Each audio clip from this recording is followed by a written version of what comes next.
Halo Sobat Javanika dimanapun kalian berada. Assalamualaikum warahmatullahi wabarakatuh. Salam rahayu, rahayu, rahayu. Oke, balik lagi di gerbang antara dimensi. Hari ini kita berada di kawasan Gunung Kunci. Ya, tepatnya di Kabupaten Sumedang, Provinsi Jawa Barat. Oke, walaupun hari ini episodenya siang, tapi jangan seneng dulu karena katanya Om Hao mau ngajakin kita ke sebuah ruangan yang gelapnya akan melebihi malam hari gitu. Iya. Ini kita ada baiknya ya untuk merasakan residual apa yang ada di sini. Termasuk ada residual memori juga karena kita mengingat-ingat adalah bangunan militer. Kita di step awal mendekat ke sana, Mas. Oke. Sana ada tulisan Pajunan Gunung Kunci 1917. Apakah 1917 itu? Kita mendekat ke sana. Siap.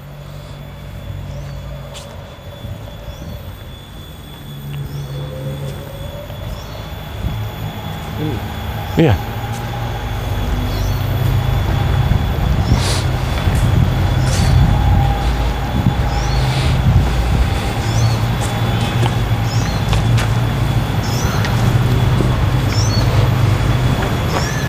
Oke Om, kita sudah berada di pintu apa ini? Pintu bunker atau beteng atau?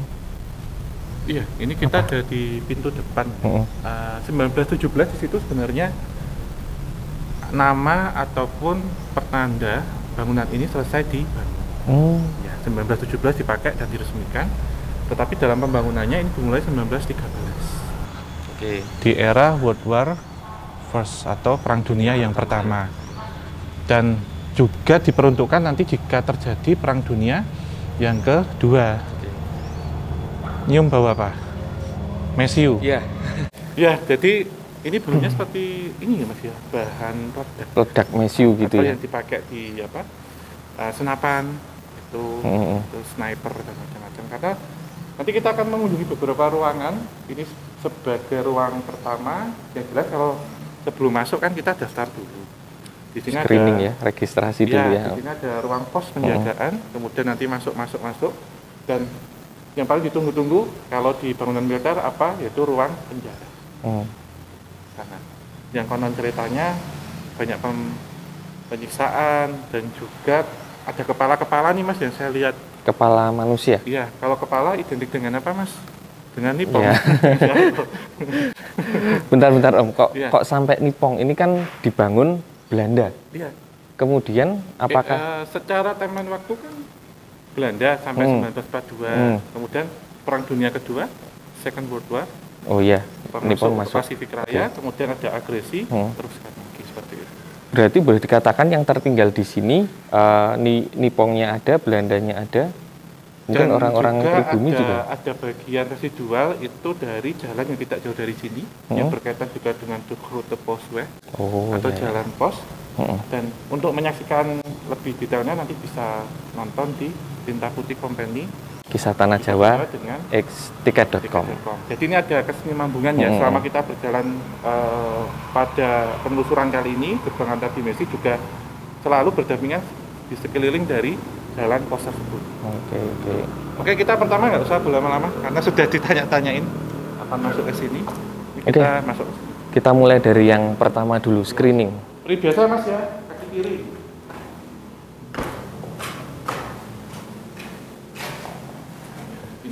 Ya, jadi kalau di ruang ini itu untuk pendataan dan keperluan administrasi. Administrasi di sini tidak hanya ini Mas Di dan Sobat Javanika. Diperlukan untuk apa? Administrasi di sini tidak kemudian yang masuk sini untuk keperluan militer atau keperluan kantor saja, tetapi juga yang menjadi tahanan. Di era Belanda yang masuk ke sini itu biasanya mereka yang melanggar secara hukum pemerintah kolonial waktu itu. Yang saya ambil satu sosok ya, itu sebagai Telek Sandi. Telek Sandi itu adalah intelijen waktu itu yang bekerja untuk pemerintah lokal pribumi untuk memata-matai pergerakan pemerintah kolonial waktu itu. Dan itu perempuan Mas. Oh ya. Jadi diposisikan misal di sini bener-bener nggak ini ya, nggak kelihatan kayak kelihatan, tapi menyamar sebagai laki-laki. Gimana nih? Ini balik ke saya. Ini ada meja tuh misalkan kayak orang Belandanya pasti di sini nanti ditanya-tanya cara administrasi dari mana, terus ada stempel. Itu ada dua stempelnya. Stempel yang memang izin ke sini untuk keperluan militer, ada yang stempel untuk di prison atau di penjara. Fanglis kalau termasuk interogasi juga dilakukan di sini? Tidak. Di ruang oh ada. Ini cuma untuk keperluan administrasi Mas. Jadi ada seperti rak yang isinya dokumen-dokumen. Jadi siapa saja yang keluar masuk di sini tercatat. Oke. Dan ada pos penjagaan yang di sini kan ada engsel-engsel. Dulu ada pintu besi. Ini ya masih. Ada pintu besi, kemudian ada penjaga di depan yang membawa seperti senapan bayonet. Seperti kita contohin. Satu di sini. Ini di silang. Oh gini ya? Di gini.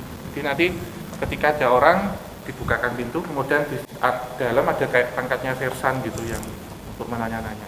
Oke. Nah setelah ini setelah lolos dari sini nih misalnya, atau urusan di sini udah selesai, langsung dimasukkan ke dalam, dibawa masuk ke ruang ini dulu. Ini ada ruangan lagi. Ya. Ini kayak labirin ya? Iya, nanti masuk ke dalam. Ketika tadi sudah urusan administrasi selesai, biasanya masuk ke sini untuk ruang interview ataupun interogasi. Oh, di sini ya interogasinya. Nah, ini itu fungsinya untuk lampu mas kabel-kabel. Jadi ini kan ada kainnya bentuknya seperti ini. Ada bentuknya seperti apa? Seperti ini kan ada, tolong disorot ya nanti ya. Ada ini ya, bekas tempat-tempatnya. Bukan, ini tuh kabel. Ada lampu kabel. Ruang ini selain difungsikan untuk berkumpul, kalau para serdadu Belanda waktu itu, juga dipergunakan untuk interogasi. Dan interogasi yang saya tangkap memang di era kolonial ada, di era pendudukan Nipong ada.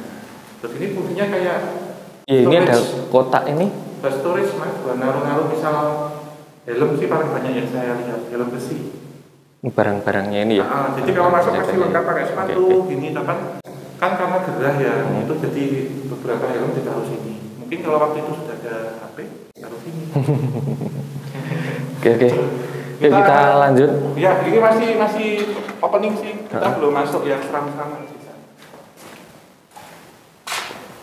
Beda ya, Mas, hawanya ya. Antara survei sama kontur surat hawanya beda loh.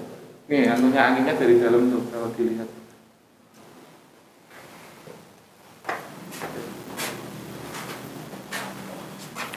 Om, ini ruangan apa Om? Iya. Jadi dulu di sini ada ini Mas, ada sumur. Buletan ini ya? Sumurnya itu hanya seperti lubang ya. Saya lihat. Ini kedalaman tertentu. Terus fungsinya ini sebenarnya untuk menggantung, ya. Jadi tahanan-tahanan yang dianggap kelas kakap waktu itu, yang memberontak kepada pemerintah kolonial, itu dieksekusi ataupun diinterogasi. Diinterogasi keras ya, maksudnya disiksa lah ya. Karena ada yang diikat kakinya di atas, terus ditanyain. Dan saya melihat juga ada yang dengan rokok itu diseludupin gitu. Ya seperti itu. Terus kalau eksekusi dibalik Mas, jadi kepalanya di atas. Kepalanya di atas? Badannya di bawah biasa. Oke. Ini cuman itu ada yang eksekusinya itu ketika orang tidak mau bercerita, tidak mau membocorkan, lebih baik saya mati. Suatu ketika ada seperti orang Belanda, sersan Belanda, itu diludahi mukanya. Terus akhirnya karena ini ya, karena tersinggung ataupun emosi, marah, mengambil parangnya dipendam. Ya, jadi yang saya lihat ya, di belakangnya Mas itu kan ada kotak tuh. Itu isinya kepala-kepala. Ini? Buat kayak apa? semangka. Jadi kalau dijejer, ditumpuk-tumpuk gitu? Kalau diambil ini kayak semangka. Ini dinginnya coba Mas. Kayak gini. Iya ya? Iya kan? Kayak ada anginnya ya? Daun. Coba agak masuk sini lagi dekat. Udah. Terus biasanya kan kalau kepala raja itu kan diem ya. Di sini tuh semuanya bisa bicara Mas.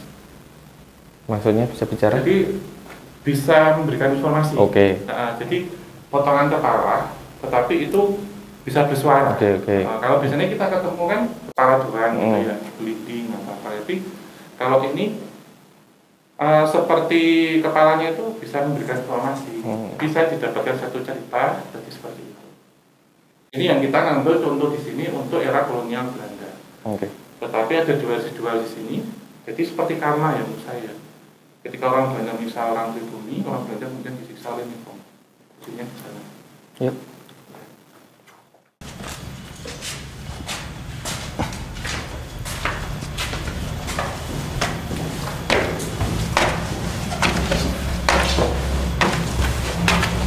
Ini baru Ya, tadi kalau di sana sebenarnya bentuknya seperti ini Mas D. Tapi itu kan ditutup. Nah, ada dua era sebenarnya Mas, yang secara residual energi itu saling berbenturan. Saya harus menceritakan ini diawali dari Belanda dulu, baru kemudian ke era Nippon. Nah, kalau di era Nippon itu masuk ke sini sekitar 42 hingga 43. Tetapi justru korban ada dari dua sisi pribumi dan juga dari sisi company sendiri. Tawanan gitu juga. Jadi waktu itu kan dari Bandung sendiri itu kan banyak beberapa orang-orang Belanda yang diinternir dan mereka menjalani interogasi, kemudian hingga eksekusi itu semuanya ada di sini. Jadi ini dibilang kayak kolam jagal Mas waktu itu. Kolam jagal. Karena? Jadi kalau mungkin ada ini. kalau Mas D diposisikan duduk ini berlutut. Nah, misalnya saya orang Nipongnya itu. Ini saya orang mana ini? Bebas, orang Indonesia aja, apa orang ini, orang Belanda. Pakai pedang Shin Gundo Mas, katanya Shin Gundo itu. Jadi, Jepang itu ya? jadi langsung menghadap ke sini, ditebas gini, terus nanti Lundung ke sana. lundung ke sini. Jadi kepalanya jatuh duluan, terus badannya sekalian, gitu. Kalau tadi kan saya ditata-tata ya Mas ya. Kalau dulu di awal tuh sebenarnya ini lebih ke untuk ini sih Mas, untuk interogasi keras saja sih Kak di sana tadi. Cuman di era Nippon juga dipakai untuk eksekusi juga. Nah sini Mas dulu itu baunya ini ya, ganti ya? Enggak, kalau ini ada kelelawar. Beda, baunya beda. Selalu ini ya, selalu mistis. Nah, di sini sering ada sosok noni Belanda yang mondar-mandir. Itu Alkisah ya Mas ya. Dulu beliau ini adalah kekasih dari serdadu Belanda yang ada di sini. Dan ternyata terlibat satu cinta segitiga Mas. Ketika terjadi cekcok. Jadi si noni Belandanya ini pangkatnya lebih tinggi. Ayahnya yang kerja di sini terlibat cinta dengan sesama orang Belanda, serdadu. Tetapi temennya yang serdadunya ini jealous. Ya satu ketika seperti terjadi cekcok dan secara tidak sengaja terdorong jatuh di tangga yang sebelah sini. Sama kekasihnya itu? Sama ininya. Jadi cekcoknya itu karena diadu domba sama seseorang. Terus terjadi satu seperti cekcok itu karena sosok perempuan Belandanya ini kesini nyariin gitu. Terus kayak ini sih Mas kan jorok-jorokan gini. Agak sini Mas nanti. Akhirnya karena pakai gaun yang panjang, akhirnya terjatuh di sini. Terjatuhnya di sini. Tidak meninggal saat itu, tetapi mengalami gegar otak yang parah. Itu pasti. Ya, sebenarnya kalau kita bicara benteng atau bunker berarti kan isinya orang-orang militer tentara. Cuman kalau feel saya tadi di sini di sekitar sini malah lebih kencang yang perempuan. Feminim yang di sini. Iya Mas, dan dia menceritakan sih ketika saya di sini itu sebenarnya hanya minta kepastian gitu, konfirmasi ini sebenarnya gimana, kabar yang saya dengar itu benar atau salah gitu. Tapi emosi masih usia masih 20-an Mas, terus ternyata ada salah tangkap gitu ya, dan memang orang yang saya suka itu dia temperamen gitu, main tangan di sini. Tapi kan kondisi di sini itu kan sebenarnya kalau pas keadaan genting ya itu penuh Mas D.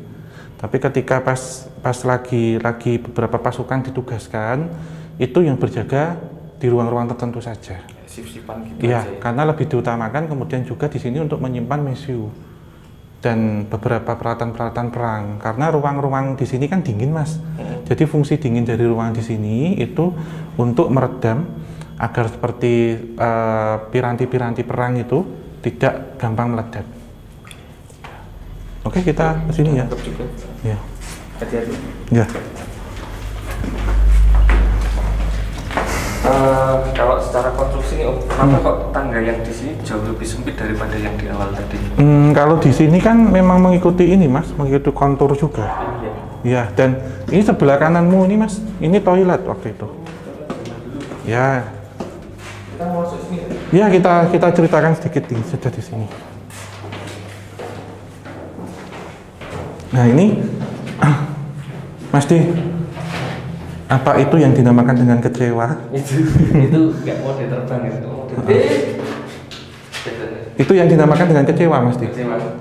Kecewa mode terbang. Ya, coba agak masuk. Ini agak ada sedikit perbedaan ya. Tolong disorot, Mas. Ini ada sedikit perbedaan kalau WC untuk jamban kolonial ya, untuk zaman Belanda itu memang segi kangkangannya itu lebih lebar karena mengikuti dengan anatomi orang-orang Eropa waktu itu. Jadi kan maaf ya, ini saya contohkan kan contoh aja ya ini ya. Semisal kita kan segini, kalau mereka kan kadang kangkangannya lebih lebar, Mas, karena anatomi kakinya ya. Kita lanjut turun, Mas. Kecewa. Banyak kecewa di sini, jadi kita tuh. Kamu takut, Mas, sama kecewa? Udah siap. Takut, Mas Di? Takut ya. Oh. Ada lucu loh kecewa itu. Mode terbangnya yang lucu.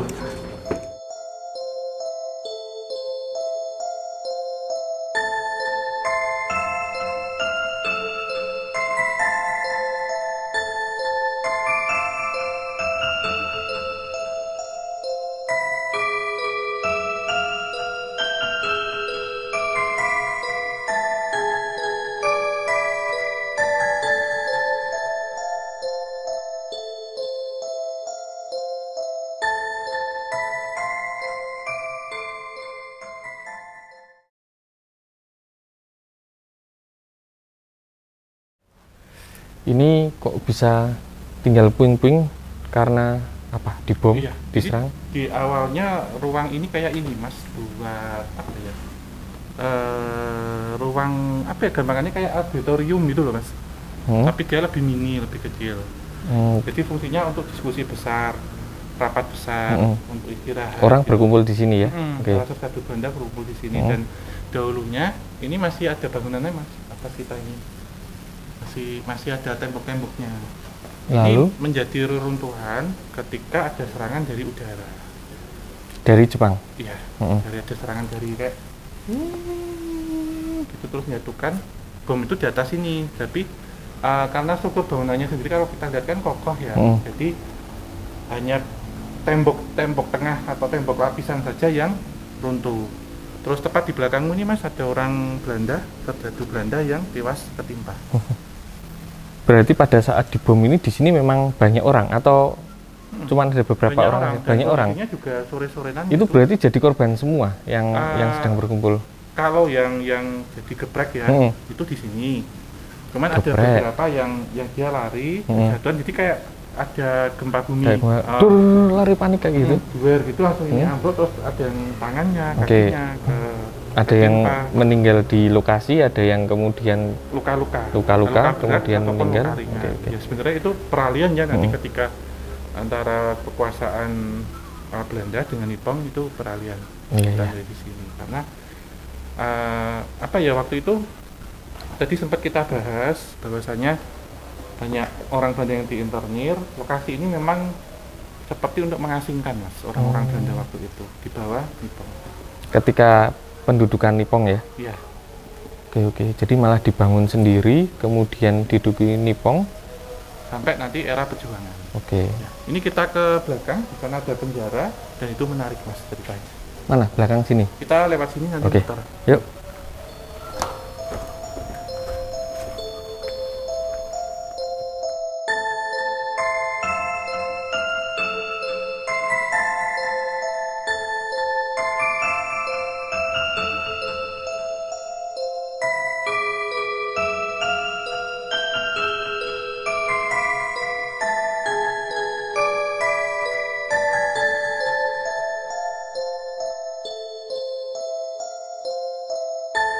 Mana sih Om? Ya. Oh, ini Mas. Oh iya, Jadi sempit. di kawasan sini ya Mas ya, itu ada 2 penjara. Oke. Yang di depan sana, depannya ini itu untuk penjara laki, dan yang ini adalah penjara untuk perempuan. Dipisah. Dipisah. Memang isinya Sama yang dimaksud secara general. Oke. Ini kan nampaknya seperti toilet Mas. Dan yang saya tangkap ada satu kekejaman di sini, itu yang terjadi saat pendudukan Nippon. Makanya perempuan disarang penyamun pasti kan Ya, ada dan pelecehan ini dan kan di sebagainya. era kolonial ini masih dipergunakan untuk perempuan, tetapi tidak sebanyak yang ditaruh di laki-laki. Oke, tunggu Om. Perempuan-perempuan ini siapa? Apakah dia tahanan Ya, atau? saya urusan dulu ya. Oke. Kalau di era kolonial itu kan penjara kan macam-macam yang ditahan. Dari Oke. yang masalah menjadi intelijen, mata-mata, kemudian menjadi seperti pemberontak waktu itu dan melawan kebijakan tentang kolonial, itu masuknya di sini. Tetapi perempuan-perempuan yang ditahan di sini itu khusus Mas, dan yang saya tangkap kebanyakan yang dipergunakan oleh waktu itu untuk spy mata-mata. Ya, jadi mata-mata itu kebanyakan perempuan dimasukkan di sini. Lantas di era Nippon itu dari fungsi K. Jadi saya tangkap ada beberapa perempuan-perempuan menggunakan kebaya dan apa ini Mas, seperti jari itu. Atasan ada yang maaf ya menggunakan seperti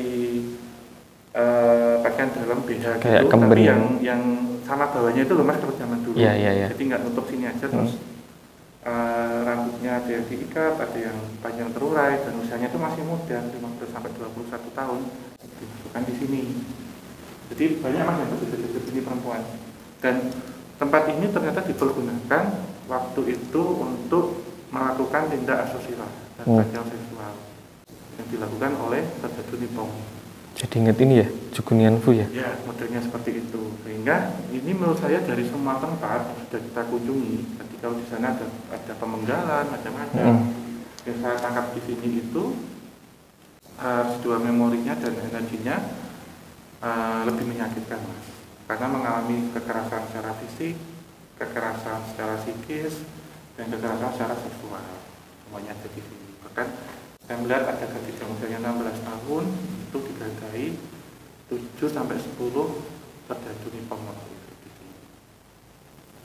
Ya Om, ya tadi walaupun ini tempatnya para tentara, cuman emosi yang saya rasakan malah perempuan sifatnya kayak gitu. Lebih kuat itu sih, karena dari semua ruang itu di depan itu tadi pun ada ya, yang kita dari turun yang tangga noni itu kan dulu dipakai petinggi-petinggi waktu itu. Yang saya tangkap juga ada yang pesta sake di situ, kemudian ada beberapa perempuan yang didandanin, terus ada maaf ya yang kayak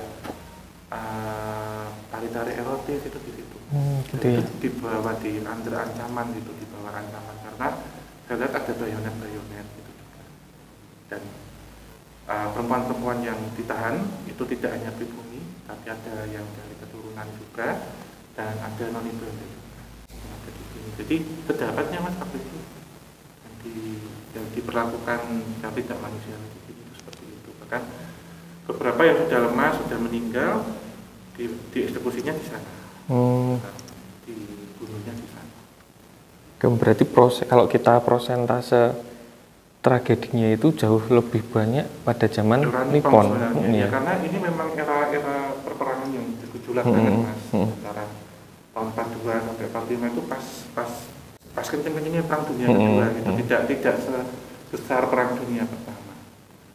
Kemudian setelah mendengar kabar Jepang di bom atom, beberapa orang Jepang waktu itu kemudian sedikit dirujuki oleh tentara Jepang. Ya, tetapi ini yang menurut saya berbeda ketika kita berkunjung di S2 di Jepang ya. Semua yang ada di sini ditawan Mas, jadi saya tangkapnya tidak ada yang harakiri. Ditawan kosongan karena waktu itu memang ada yang dibunuh oleh pejuang kita, tetapi perlengkapan perang seperti granat dan macam-macam, tembak dan macam-macam itu dilucuti. Itu untuk keperluan perang. Jadi ada pergantian. Tadinya dibangun Belanda, kemudian ditempati Belanda, ditempati Belanda, diduduk-dukin, terus dikuasai oleh pejuang. Oke. Dari Belanda, Nippon, baru pejuang sampai hari pribumi. ini, sehingga tempat ini sebenarnya akan membangkitkan rasa nasionalisme kita, betapa heroiknya waktu itu perjuangan para pahlawan syuhada. Boleh dibilang ini beliau tanpa nama gitu. Jadi kita tidak tahu yang berjuang siapa di sini karena masih anak muda waktu itu, dan juga pengobatan perempuan yang pernah mengalami tindak kekerasan di dalam. Oke. Mungkin sebelum keluar kita hening cipta sebentar untuk yang dari sini. Ya, kita dimulai berdoa.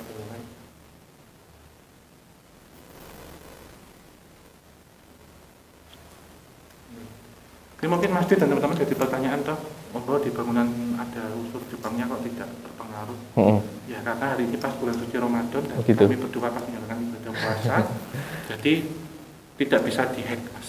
Wis, lebih ini ya, imunitasnya lebih kuat tinggi, ya. Lebih kuat. Jadi menyertakannya pun ada apa yang bergejolak, alhamdulillah semuanya lancar-lancar saja. Ya.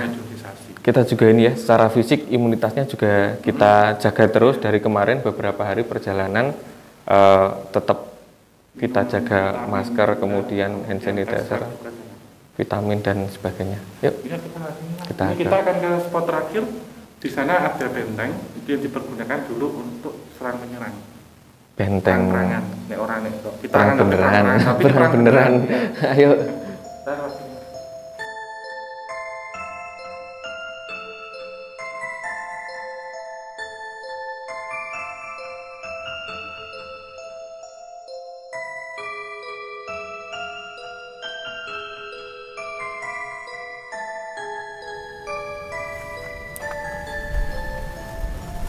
Wah, ini yang buat tembak-tembakan. Ya, ini kita sampai di penghujung acara, Mas, dan juga di penghujung area. Gitu. Kalau kita lihat ini bolong itu dulu fungsinya untuk sniper, tembak-tembakan. Iya, dari gunungnya ini ya. Iya, terus kemudian ada yang ini, Mas, bahwa seperti granat itu dilemparnya juga dari sini ke sana. Ketika ada serangan ya dari attack dari bawah. Nanti mau ditembak ngumpetnya di sini ya? Jadi tembak-tembakan. Tembak beneran Om waktu itu? Tembak-tembakannya gitu. Terus yang dipakai itu peluru yang panjang dulu, Mas, yang ada kayak sabuk itu. Oh ya yang gitu. Ya. Oke Om, baik Om. Setelah perjalanan tadi kita muter memasuki beberapa lorong. Kemudian sebelum kita closing, sebelum pamitan, ada pesan dari yang ada di sini mungkin yang perlu diceritakan kepada teman-teman semua? Ya, pesannya seperti yang sudah saya sampaikan tadi, Mas. Kurang lebihnya. Gitu ya? Iya, kurang lebihnya seperti itu. Terus ini sebelum kita tutup ya, kaitannya lokasi ini juga tidak jauh dari The Groote Bosweg atau jalur raya pos, yang mana ekspedisi kali ini Tinta Putih Company kita menelusuri start dari Anyer di Provinsi Banten hingga nanti di Cadas Pangeran yang ada di Kabupaten Sumedang, Jawa Barat, dan akan tayang setiap malam Sabtu, Jumat malam atau malam Sabtu, 7, dan nanti bisa diambil ataupun bisa disaksikan di tiket.com. Hasil antara kolaborasi antara Kisah Tanah Jawa dengan tiket.com. Nanti linknya kita sertakan ya di sini. Di bawah sini ada. Nanti bisa dicek and recheck untuk lihat kita. Dan di penghujung acara diucapkan banyak terima kasih untuk yang sudah menonton dari awal sampai dengan akhir, apalagi yang tidak skip iklan.